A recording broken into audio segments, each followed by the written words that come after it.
राधे आप सभी को। आज हम बात करेंगे षटतिला एकादशी की कथा के बारे में।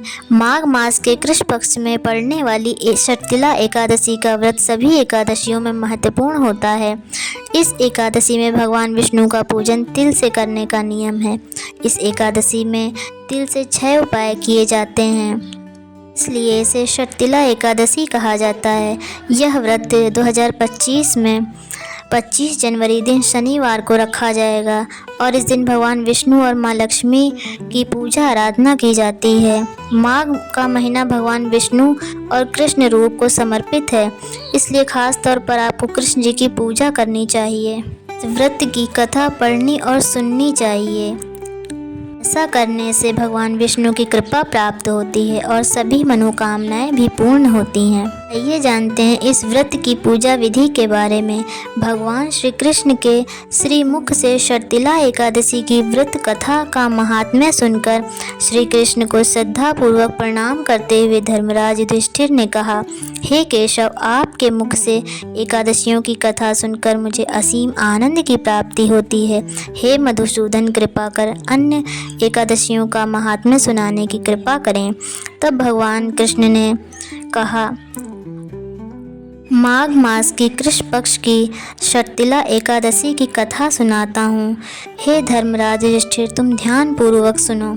एक बार दालभ ऋषि ने पुलत्स ऋषि से पूछा, हे ऋषि श्रेष्ठ, मनुष्य मृत्यु लोक में ब्रह्म हत्या आदि महापाप करते हैं और दूसरों की धन की चोरी और दूसरों की उन्नति देखकर ईर्ष्या रखते हैं। ऐसे महापाप मनुष्य क्रोध, ईर्ष्या और मूर्खतावश करते हैं और बाद में शोक करते हैं, पछताते हैं कि ये हमने क्या किया। ऐसे मनुष्य को नरक से बचाने के लिए क्या उपाय हैं? ऐसा उपाय बताने की कृपा करें जिससे कलयुग में ऐसे मनुष्यों को घोर पाप से बचाया जा सके, अर्थात नरक की प्राप्ति न हो। हे मुनिवर, कृपा कर उन सभी प्रश्नों का हल कृपा पूर्वक आप हमें बताइए। तब दालभ ऋषि की बात सुनकर पुलत्स ऋषि ने कहने लगे, हे मुनिवर, आपने मुझसे अति गूढ़ प्रश्न पूछा है। इससे संसार के मनुष्यों का भला होगा, जिस रहस्य को देवराज इंद्र आदि देवता नहीं जानते। यह रहस्य मैं आपको अवश्य ही बताऊंगा। माघ मास आने पर मनुष्य को स्नान आदि से शुद्ध होना चाहिए और इंद्रियों को वश में करके काम, क्रोध, लोभ, मोक्ष, ईर्ष्या तथा अहंकार से सर्वथा बचना चाहिए। पाप नक्षत्र में गोबर, कपास, तिल मिलाकर उपले बनाने चाहिए और इन उपलों से 108 बार आहुति देनी चाहिए। स्नान आदि नित्य कर्मों से देवों के देव भगवान श्री हरि का पूजन और भजन कीर्तन करना चाहिए और एकादशी के दिन अपनी सामर्थ्य के अनुसार फलाहार या निर्जल रहकर उपवास रखें। रात को जागरण और हवन करें। अगले दिन यानी एकादशी की द्वादशी तिथि को धूप, दीप, नैवेद्य, तुलसी दल से भगवान श्री हरि की पूजा अर्चना करें और उन्हें फलों या तुलसी दल, पंचामृत का भोग लगाएं। उस दिन भगवान विष्णु को आप पेठा, नारियल, सीताफल, पान, सुपारी, अर्घ्य अवश्य दें। उसके बाद स्तुति करें, हे जगदीश्वर, आप निराश्रितों को शरण देने वाले हैं।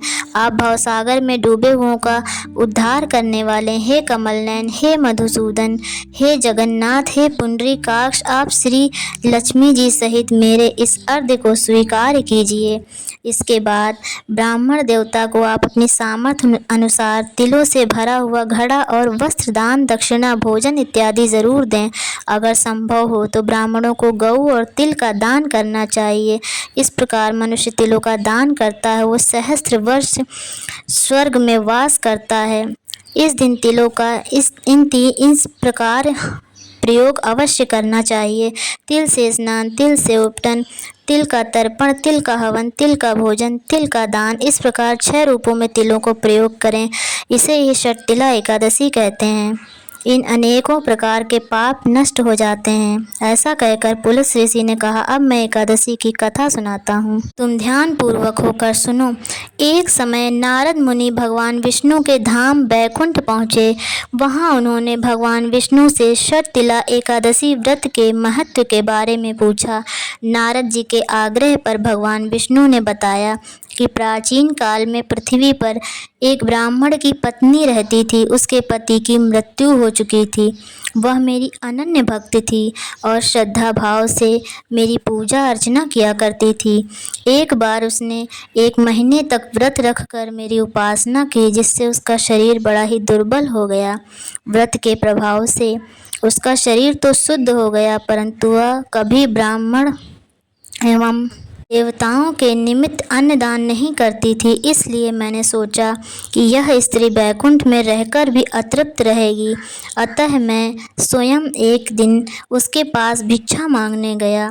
जब मैंने उससे भिक्षा मांगी तब उसने एक मिट्टी का पिंड उठाकर मेरे हाथों पर रख दिया। मैं वह पिंड लेकर अपने धाम लौट आया। कुछ समय बीतने के बाद वह देह त्याग कर मेरे लोक में आ गई। बैकुंठ लोक में आने के बाद यहाँ उसे एक कुटिया और आम का पेड़ मिला। खाली कुटिया को देखकर वह घबरा कर मेरे पास आई और बोली, हे प्रभु, मैं तो धर्मपरायण हूँ। मैंने आपकी श्रद्धा भाव व्रत पूजा अर्चना किया, फिर मुझे खाली कुटिया क्यों मिली? तब मैंने उसे बताया कि यह अन्नदान नहीं करने तथा मुझे मिट्टी का पिंड देने से हुआ है। फिर मैंने इसका उपाय बताया। मैंने फिर उसे बताया कि जब देव कन्याएं आपसे मिलने आएं तब आप अपना द्वार तभी खोलना जब तक वे आपको षटतिला एकादशी के व्रत का महात्म्य न बताएं। स्त्री ने ऐसा ही किया और जिन विधियों को देवकन्या ने कहा था उस विधि से षटतिला एकादशी का व्रत किया। व्रत के प्रभाव से उसकी कुटिया अन्न धन से भर गई। इसलिए हे नारद, इस बात को सत्य मानो कि जो मनुष्य इस एकादशी का व्रत करता है और तिल एवं अन्नदान करता है उसे मोक्ष और वैभव की प्राप्ति होती है। जैसे श्री हरि ने उस स्त्री को धन धान्य से भर दिया, उसी तरह सभी प्राणियों का कल्याण करें।